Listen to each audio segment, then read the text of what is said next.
Hello and welcome.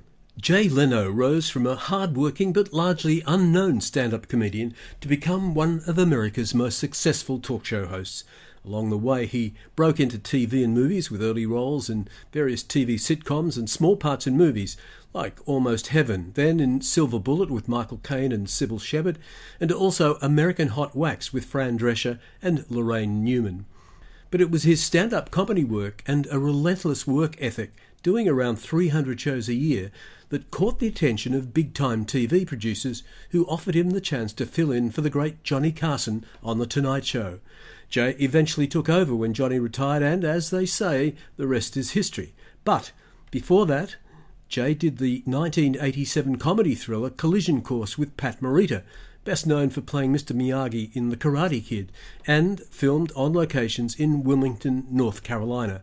Now, that's where I caught up with Jay on a very windy morning next to a railway line and heard all about his very early days in stand-up comedy and the challenges he faced. Let me start going way back so I sort of have a bit of the background of your career. You started doing comedy work when? At high school or? No, college really. I started in Boston, and Boston has, I would say a couple hundred colleges, everything from Harvard right on down to send in by mail correspondence college, whatever your lack or expertise in education is, you could probably get involved. So when you have hundreds of colleges, you have thousands of students who, obviously rather than studying, need to be entertained most of the time. And, most of them were just the coffee house type of things, Right. They put a candle in the cafeteria and they call it the Two-Toe Cafe, and it was mostly kids with guitars singing "I Hate My Parents" and that kind of, those meaningful songs right. In the early '70s. And I used to like to MC a lot of that kind of stuff. Everybody was very serious. You can't make jokes, man, in Vietnam. Hi. And I would have just MC, and it was usually the kind of thing, you bring a guy on and your friends would scream obscenities at you and you'd yell back. And it really wasn't show business, but it felt like show business. I wasn't very good. The audience was worse, and the other acts were just as bad. So, you felt as if you were as good as everybody else there. It was just awful. Kids would pay 50 cents or mostly free to just come in and scream obscenities. That's all it was. And the fraternity groups would come in. And could you scream back? Yeah, you just go, "Shut up, Larry," and, that kind of thing. And you tell old jokes or make fun of things in the school or whatever. But mostly, it was only for 2 or 3 minutes at a time, while the next guy was setting up his guitar, "Hey, nice guitar, gee, where you from, Long Island, maybe, wherever it may be," and that kind of stuff. And I did that for a bit, and I liked it. The usual student things, you're on the college radio station and that type of thing. Then I started going around to, I don't know if you have the comedy clubs in Australia the way they have here. They've become quite popular. In fact, quite a few American comedians have gone over, I understand. It was mostly strip joints, so I started going over to the strip joints and started doing the same thing that I was doing in college. It was mostly drunken sailors. "Get out of here," waiting for the girls. And, you come on, "Shut up, peckerhead." "Hey, shut up." And there's just awful stuff like that. And you kind of grow a little bit. And this enthused you to want to really get into show business? Well, it did, actually. I was 22 years old. I'm in a dressing room with 6 naked girls. It's a great job for a college student, Mm-hmm. And people say, "Oh, it must have been horrible," but it was great. You were getting paid as well. Yeah, you're around naked women. You're getting $20 a night, whatever it was. So it was great fun. I enjoyed it. I just like being on stage. I never really, I always assumed I'd be some sort of gregarious salesman and a bag of jokes and entertainer. I never really thought of it going much further than that, but each time I threw the dice, I would, okay, and you kind of move up the ladder on a gradual basis like that. But you've moved up quite a few ladders, didn't you? You've played Carnegie Hall, you've played... Yeah, but it's, a gig is a gig, really. It's not, the nice thing now is that people listen. All that being reasonably famous gives you is the first 10 minutes free. When you're unknown, people go, "Oh, what is this shit? Some comedian." And you talk, and you hear a murmur, and if you're any good, after a while, you hear the crowd go, "Shh, that's kind of funny. Shh, no." Whenever you talk to new comedians or unknown comedians, the first thing they say is, "Well, it took me 10 minutes, but I got him," or "It took me 5 minutes, but I got him." But there's always an amount of time it takes to get them. When you're known a little bit, you get them right away. then, of course, after 10 minutes, they're talking and visiting with friends again. But that's really what it gives you. You know, if people recognize you from TV right away, as soon as you come out, they go, shh, and they're listening from the get-go. So that's the advantage. You know? Yeah. What about sort of themes of humor? Themes? Yeah, I mean, have you sort of had, like Bill Cosby used to do mother-in-law stuff, and have you attacked certain areas of the community, or? Most of it's more what I try to avoid, really. I don't like sexist stuff. I don't like racist stuff. I try to avoid ethnic humor. Why? Well, it's a bit dated now. I think in terms of if you live in a society where everybody is the same, or of the same background, it's fun. Or you're not. In America, it's all mixed up. You've got all different groups and all different whatnot, and and if you're like me, a second generation, or third generation, a lot of the stereotypes don't apply. Mm. You know, if you go out these days, you do jokes about Jews or blacks or something else, you just kind of go, yeah. You know, it's just, I'm just not comfortable with it. I would rather have the joke make fun of the system. Example, like I did a joke the other day on Caine, where I said, that's not right. You know the TV show Bonanza? Yep. So they always do this, especially on American television. Whenever a person of Oriental descent or Asian descent enters a room on television, the TV producer always feels the need to put in that stupid melody. You know, was this a clue? And what I think he was a Klingon, you know? They don't do this for white people. When a white guy, when Clint Eastwood comes on the screen, they don't play "How much is that doggy in the window?" You know, that kind of. And I've had Asian people go and go, "Oh, that's so funny," you know. When it really pisses me off when I see that. Plus, everybody laughs at it. You know, I don't like it when you do a joke and the black people in the audience are like pissed, or the Jewish guy, or whatever it may be. Right. You know, right. and I'm not I was never kind of an angry comic kind of guy. I don't, just have blood on my face. So I don't come from, it seems silly to manufacture some kind of an anger. You know, I see a lot of comics now, fuck, there's a motherfucker. And, they grew up in a middle-class household, and they don't, it's all manufactured. Comedy is doing what you know. When I see performers who come from a bad background, an abused background, or something of that nature, and they talk about it, and it may have, off-color language or something. It doesn't bother me. It's fine, because it's real. For me to do it, it's not real, because I wasn't really brought up that way, and it comes across a bit forced. I mean, for comedy to work, I think you have to be honest in what you're saying. The people have to believe that. Like when I do bits about my mom and my dad, people sometimes go, "Oh, my mom and dad just like that," you know. And I don't think that, I think the stories that I tell about them are unique, and then you realize, well, everybody's had a similar experience with their parents, you know. So it's more or less telling the truth and then exaggerating a bit. You know? So what sort of a background did you have? Oh, and what's your heritage? My mother was from Scotland. Scotland. And my father's Italian. I grew up, my parents are great folks. I still talk to them 3-4 times a week. I mean, we have a lot of fun. My folks are in their 70s now, and they're always very supportive, you know. It was always you came from a middle-class background? Yeah. My dad worked hard. I think he worked his way up from his grandfather came, his father came, and, had the Italian wagon with the fruit, the whole bit, 8 kids, and then, he got successful as an insurance salesman, then he became manager of the company, and, like that. So, it's kind of the next generation, it goes on, that type of thing. And I think they get a kick out of this, they have fun with it. I mean, as long as I finished college, I could have gone to prison after that. It was just finish school, for God's sakes, finish school. What, go to prison after that? No, I did. That was my mother's thing. Finish college, you can always teach if show business doesn't work. That's parents. So what did you graduate in? Oh, I have a degree in speech therapy or some such thing. I only took speech because in the catalog it said rather than a written exam, each student may give a 5-minute talk at the end of the semester. I think, oh, well, shit, I'll take that. That's easy, I'll do it. So how does... I've been coming to the States now fairly regularly for about 13 years. Yeah.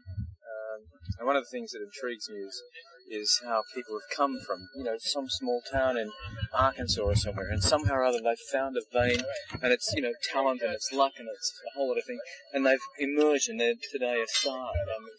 Holly Hunter, for instance, is just done. So you don't know, right? She's in Raising Arizona with Nicholas. Oh, I haven't seen that one yet. Okay.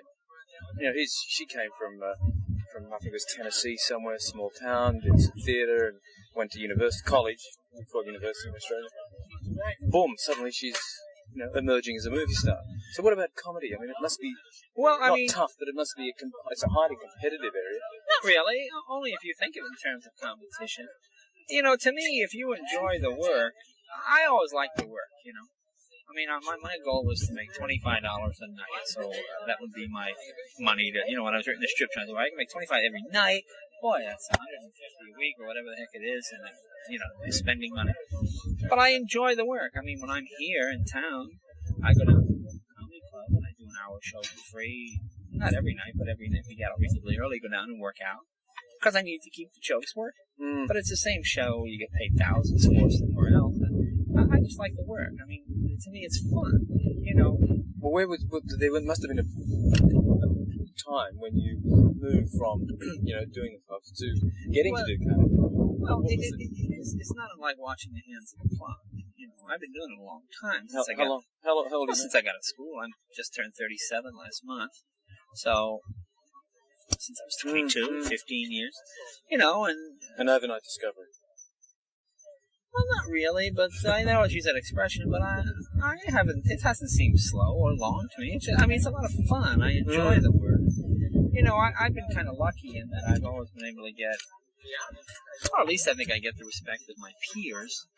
All the comics I started with, a lot of them American stars, certainly bigger than me, Robin Williams and David Letterman and so on and so forth. We always liked each other's work. When you hear about the backbiting and all that kind of competition, it usually comes from people who are not particularly talented or have one hit. Like my first 7 years or so in the business, I used to open for Perry Como and John Denver and Tom Jones, big stars. And these people are very talented, and I never found any.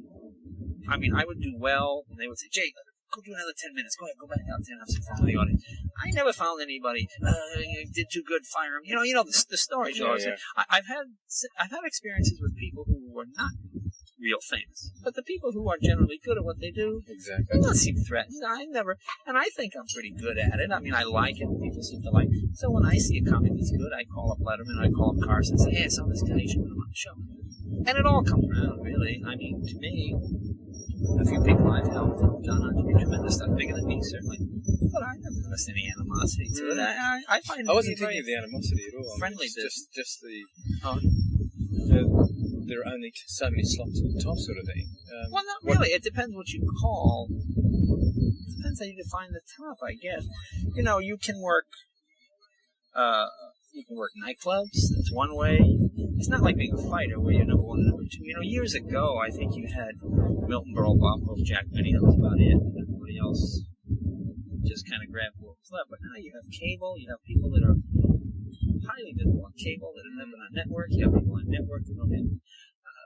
Myself, I rarely get a chance to watch TV between 8 and 11 at night, the prime time here in the States. And people mention me, "Oh, so-and-so's new show is here." Like, I never heard of that. I don't know who the guy is. And I'm in show business. I never heard. Like, you mentioned that girl. You said she's a star. And No, I didn't. No. But what I mean is, I go, gee gosh, because it's so fragmented, Yeah. But it also depends what you want.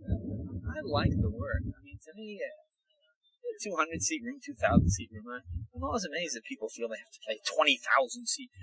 Once you get over 500 people, it becomes academic, really. I mean, if you're counting the money, I guess it is. But you make good money in this business, and after a while, it's like it's nice to make that extra. But after a while, you'd say I'd rather have a better audience than take less. Yeah. So this film is your first lead in a film that you've done? Well, I did a film called Silver Bears with Michael Caine 10 years ago. I got out to Hollywood. I was out there about 3 or 4 weeks. I've been living in some flea bag places and stuff. On the street. Asked me to be in this movie. It's very strange. I just like to think in Hollywood. And you had no idea that you had a background as a performer? No. He just said, "Are you an actor?" And I said, "Yeah, sure, why not?" And he said, "Oh, yeah, I want doing a film in Switzerland and Italy. You would go to these films." Sure. I know, I was a gay guy trying to pick me up. But then he said, "Call this number," and I called, and, "Oh, you're the guy about that? Okay, come on down, we'll let you know." And they did kind of a gratuitous reading for some of the producers and stuff. And I said, "Yeah, sure, film." And it was Martin Balsam, Louis Danson, Shepard. Uncle Caine, co-starring part. That was fun. But I never wanted to be an actor. I like being a comedian. And I did another film called American Hot Wax, which was about the 50s. Right. And then I didn't do any films for a long time because I don't have a film or a TV agent. I have my opinion has always been if you're any good, people will hear about you.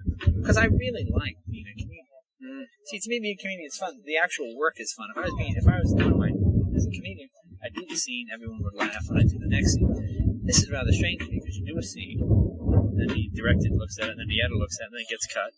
And then in January, I'll find out if anybody thought it was funny. Whereas with comedy, it's so low tech. I think of a joke today, I do it on stage tonight, and I go, oh, it works, so it didn't work. But it's gone. The idea is, movies are fun after you've done them. When you're sitting in a restaurant, people go, we just saw you tonight. Go, oh, really? Isn't that nice? That's kind of fun. But the idea of, it's not the same as just saying it in front of people and they laugh and then, oh, you're on to the next thing. It seems so strange to do each joke 5 or 6 times and do it from the back and then the front and then the master and then the side and then bring in stand-ins. It seems so strange. But it's fun. It certainly is fun. I was standing by here earlier when you were talking about what you were going to do there with the gun. How you're going to deal with whether or not he had ammunition or how to fire the gun and so on. So how much are you able to put of yourself? I was hired for this because I'm a comedian. No one saw my acting and said he'd be perfect because it's a surprise. Yeah, I'm a comedian, So they said, I've sat with the writers, we've gone through the script, and put some jokes in and changed some things. So it's a collaborative effort that's gone quite well, I think. So we've had a lot of fun with it, So that's the way it works. Lewis is terrific. He just kind of stepped in here this week. Yes. And he's very good. He lets us improvise, and we trust his judgment. If he thinks it's funny, it's in. Right. So what about with Pat? Because he's also got a comic background. Well, it's nice because he's a comedian, and we don't get into that. A lot of times you work with actors, and you go, Jay, I'm emoting. I'm emoting, please. And you wait while he does his zen or something, whatever it may be. Whereas Pat, we're both comics. We can, so we can screw around right up to the scene. It's like, you're poking each other. Oh, great, let's do this scene. And it keeps a little bit of spontaneity. Right. I don't know how that would work for Macbeth, but it works good for this. So, do you sort of create, something out of nothing? I think so. That's more or less the story of my life there, I think. That's what you do. You think, you say, where can a joke? Like we had a funny scene yesterday where I bring Pat in to the police station, and I thought of a funny line to give Al. I say that we had, instead of just bringing him to the police station, we put a joke in the joke where I bring Pat in, dragging him, and I said to Al, hey Al, remember that dead Japanese guy we found in the junkyard? And Al looks at him. Pat goes, is this him? No, this isn't him, you idiot. It's just like that. There was no joke there. We put a joke in. Everybody thought it was funny. And you go, everybody like it? Yeah. Oh, fuck it. We'll put it in the movie. So that's, that's the way you work as a stand-up comedian. Yeah. You think of something that's feel good. You guys think it's funny? Great. If it's funny, I'll do it tomorrow night. If it's not funny, I'll give it to a new comedian just starting out. In the notes here, that at some point or other you were sort of living hand-to-mouth existence, trying to start out as a comedian. Is that right? Oh yeah, but never in terms of I wasn't Ethiopia, hand to mouth in Hollywood takes on a different connotation. It's not more like a disease, But again, when you're 22 years old, I flew out here, and I landed in Hollywood, and I had no luggage or anything. I was so stupid, I said to the driver, take me to Sunset Strip, thinking it was like Times Square or one of those. And he took me way down. I don't know if you know Hollywood. Yeah, I do. Oh, way down in Vermont and somewhere. And I started to hitch back. I didn't know where $65 it was. trip. Oh, yeah, so I'm hitching. And I was hitching at Santa Monica. And these guys should pick me up, And I said, oh, where you going? And they go, get your hands off me. And I go, I'll get out right here. And I get out. And I hitch another car would stop. Another guy would go. And then I see this guy. I saw this guy hitching. This gay guy. He was almost completely nude. He had a leather jockstrap kind of thing. He had a thing here and a thing here and a chain and the hooks. And he's like this. And the guy that picked me up goes, oh, he's so obvious, isn't he? And I went, oh, fuck. They go, get me out of here. I said, I'm getting out of here. So that was pretty. And then I stayed around it. It was the kind of thing where a waitress and you can use her sink and you drive across town and use somebody's couch. And, it was one of those kind of things. I knew some people out there already who would come out years before. And stayed at the Y a couple nights at YMCA and a few of those. And did you start this is the first couple of days to, Did you start the first couple of days trying to work in the comedy store? Oh, I did. Well, I went out there, and the comedy store was out there. And then the Improv opened soon after that. So those were comedy clubs, and you have somewhat of an underground reputation. Not much of a reputation in show business, but among new comedians. Oh, the Jay, that guy from New York. Yeah, because, it was also the kind of thing was when I first started, I lived in Boston. No one lived in Boston. Most comics in New York. So when Billy Crystal and Rich Lewis and so many of the comedians who come to Boston, they'd stay at my house. I would just, whether comics want. Sometimes I didn't even know the comedians, but I'd say, if you guys want to crash my house, it's fine. And most comics did it because they didn't have any money if they wasn't a Playboy program. So when I went to New York, you make contacts. It was a lot smaller then than it is now. Back then, on audition night at a comedy club, 3 people, 2 people. Nobody really. It wasn't quite the thing is now. We have literally hundreds of people that show up at Catch a Rising Star in New York and these places. It was, and comedy then was still for something more for older people. Most comedians then were white American men, and they talked about the situation today and the kids with the long hair, like that, and all of a sudden when Carlin and Klein and David Steinberg and all these young comedians broke on the scene, I was inspired to give it a try, because they were talking about just about life from my point of view rather than my father's point of view. They talk about things that you had to have the Stones album to understand what the joke was. And your parents said, what the hell is this guy talking about? But you'd be laughing. It was that kind of... And I thought, oh, gee, here's people talking about what I... So then I started. And then a couple of years later when... I don't know if you ever heard of a guy named Freddie Prince. Freddie was my roommate one time before he shot himself. It would be silly to be my roommate afterwards, but... He was very young, 18, 19, and so a lot of kids saw him, and then that started all comedy. Yeah, he came up through the comedy store. But Freddie was literally an overnight guy. We worked out for about a year at the clubs.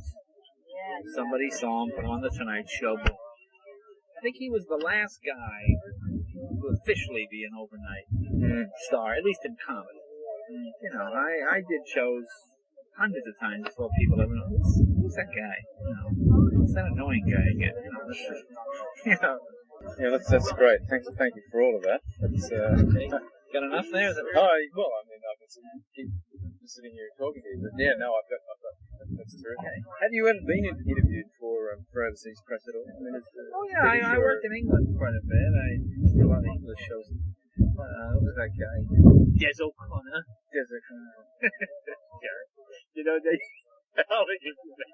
I think it was Australian next time. Because he's in Australia, isn't he? He does a number of shows there. And they all I meet people from they say, what do you know about Australia? I say, well, nothing, but I know, We want you to come on this television show. And I say, what do I do? Oh, you don't have to be funny, Jay. We just want you to come on as a personality, like this Hollywood kind of. And they go, well, why go on the show if I'm not going to be funny? You fall into the trap of, it's like, actors really think people enjoy hearing them speak, and they don't really. It's like comedians. People want you to be funny. I don't think they want to hear what you have to say. Yeah.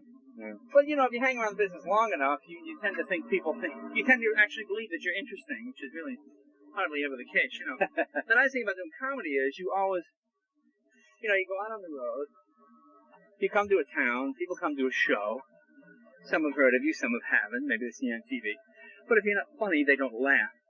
This thing about being in a movie set or being in a controlled environment like Hollywood is, people laugh whether it's funny or not, because they work for you, Right. I'm always amazed when I talk to a lot of times professional comedians and say, well, Jim liked it. Jim, my man, Jim who traveled with me, what do you think? That was a great joke, boss. There you go. What's the matter with that crowd? It's a rather strange, come on. It's a rather strange situation to be in.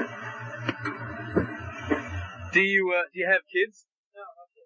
All right. Because they also help to keep you... all that stuff does, but I think it's just a matter of being realistic about it, It's like with the stuntmen, like when I do a stunt, we had a couple of stunts the other day, I said, okay, Jerry, I want you to punch this guy and then flip this other guy on this, throw this guy through the bar, bar fight. I saw those guys do it, and then I did it, and they said, yeah, that was good. I said, that wasn't good. I look like an asshole. Then they start laughing, go, you do look like an asshole. I said, all right, well, let's do it in a believable way. I think you just have to be realistic about where you are in the business and what the business really is. That's the whole thing to this. It's not particularly complicated. But do you now with this film that's going to be coming out in about 5 or 6 months' time? Sure. But do you feel that there's any pressure on you to sort of now make it as a movie star? And now? No. This is free money. This is my day job. I'm a comedian. That's what I do. If this movie's Jesus. If this movie's a hit, well, that'll be great. They know it's not a hit. I'll go back to being a comedian. If it's not a hit, I'll say to everybody, I told you I was a comedian. Like a movie star. The ultimate out. Well, that's true, though. I mean, it is. I do stuff because the audience likes it. If I do this and the audience doesn't like it, well, I guess I'm not very good at it. I don't know if I'm any good at this or not because I haven't done enough of it for it to be out there where people see it and judge it. Yeah. So I honestly don't know. It seems funny to me, but I can't tell. If it comes out, it's a hit, then I'll do more. Whether I like it or don't like it really doesn't play a part in it. It's just a matter of it's the job. It's the nature of the work. Yeah. If people like it, that's great. I like to do these kind of movies. I have no desire to do the death scene from Camille or something. Well, let me ask you this. What, if anything at all, is the hardest thing about being a comic? Well, I guess it's the show kind of I think it's material. Coming up with new material on a regular basis. Again, I only go on TV when I have kind of a nice position in that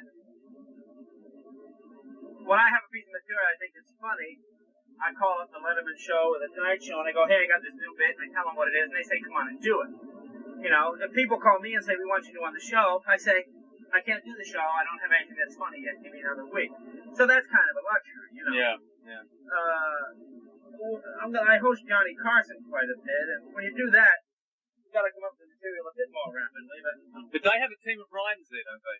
Well, they have, but I like to write my own stuff. Right. I don't know. I'll probably use some writers when I start doing real regular because Is that what's going to happen for you? Is it? You're going to start doing it more and more regularly? Well, I'm going to be hosting it quite a bit in the fall. They've asked me to do that, so that should be fun. We'll see what happens. But you'll come out and you'll do a monologue like Carson does, and then talk to guests, and then just interview guests, basically. Yeah. Pretty much the same form since the Paleolithic era there. Apologies again for the wind noise in the background. When Jay stepped away from The Tonight Show, he went on to host several more TV shows of his own, including a couple that showcased his knowledge and passion for motor cars. These days, Jay is 74 and, it appears, unlikely to ever fully retire.